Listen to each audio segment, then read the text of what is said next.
Matheus Teixeira. Não são irmãos, embora seja um a cara do outro. Matheus Teixeira, falando desse assunto, quer dizer, o Pedro, ele falou sobre penduricalhos.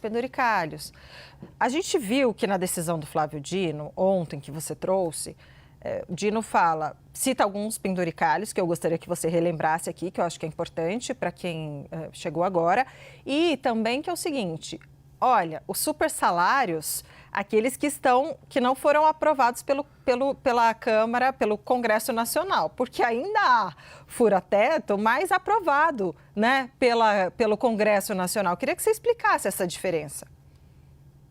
Perfeito, Débora.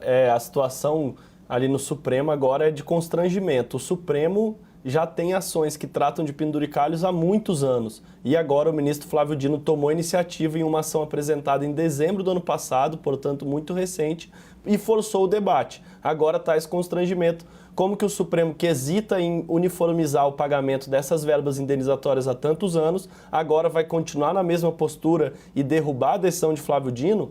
Pouco provável, até porque tem esse esforço de recuperação da imagem do Supremo já desgastada pelo caso Banco Master. Agora o ministro Flávio Dino toma a iniciativa, o presidente da Corte, Edson Fachin, queria ele mesmo pautar e liderar esse processo, mas foi pego de surpresa porque Flávio Dino tomou a iniciativa antes de todos os magistrados e deu a liminar. O que é a liminar? É uma decisão monocrática do ministro que agora é submetida ao plenário. Portanto, quem for a favor e quem quiser continuar nesse movimento de hesitar nesse tema vai ter que dar um voto muito impopular, justamente porque esses penduricalhos, Débora, auxílio Peru, auxílio iPhone, auxílio Natal, é até difícil de listar aqui de cabeça todos os auxílios, porque são muitos auxílios. Você me perguntou quais são, eu não consigo lembrar todos de cabeça. Não, mas tem mas desde é aqueles isso, auxílios... auxílio panetone, é isso que a gente... Ótimo, é isso mesmo. Só Exato, queria que você tem pontuasse alguns para as pessoas entenderem do que a gente está falando, da bizarrice.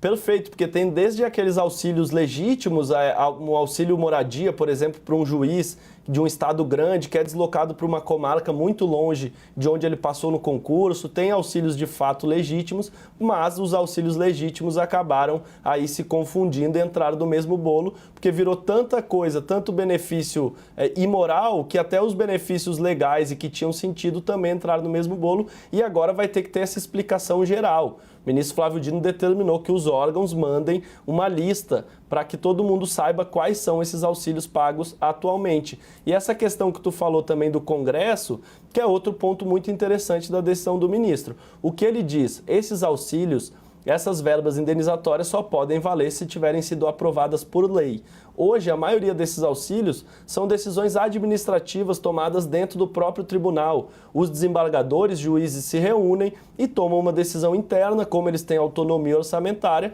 aquele auxílio passa a ter uma eficácia imediata, mesmo que não tenha sido aprovado ou pelo Legislativo Nacional ou no âmbito local pelo Parlamento, pela Assembleia Legislativa. Agora ele tenta, num freio de arrumação, dizer, tudo bem, vocês podem ter auxílios, mas isso depende de uma aprovação de lei, o que é muito mais difícil, os juízes se reunirem internamente, sem tanto holofote, do que uma Assembleia Legislativa, que depende do respaldo popular, continuar com esse tipo de moralidade. Portanto, ele dificultou, além de derrubar, ele também dificultou a criação de novos benefícios. E agora, a partir do dia 25, a gente vai poder ver todos os ministros opinando sobre isso. Não vai ser mais uma decisão isolada do ministro Flávio Dino, mas uma decisão do conjunto do tribunal, que provavelmente vai respaldar. Eles podem dar uma modulada, mudar aqui e acolá a decisão, mas o sentido macro de acabar e pelo menos uniformizar esses pagamentos deve ocorrer. Outro ponto interessante que eu também gostaria de pontuar da decisão é que o ministro destaca,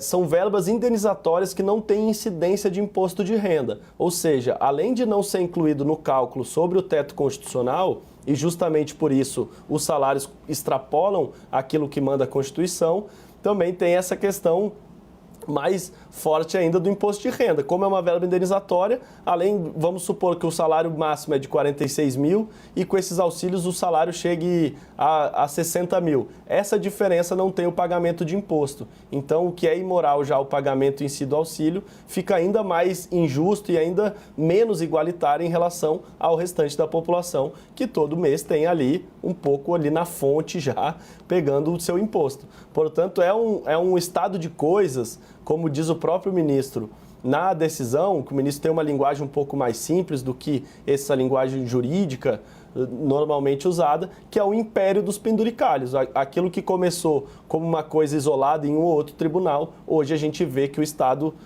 de coisas se tornou totalmente inconstitucional, como diz o próprio ministro, e agora os outros magistrados do Supremo também vão poder opinar.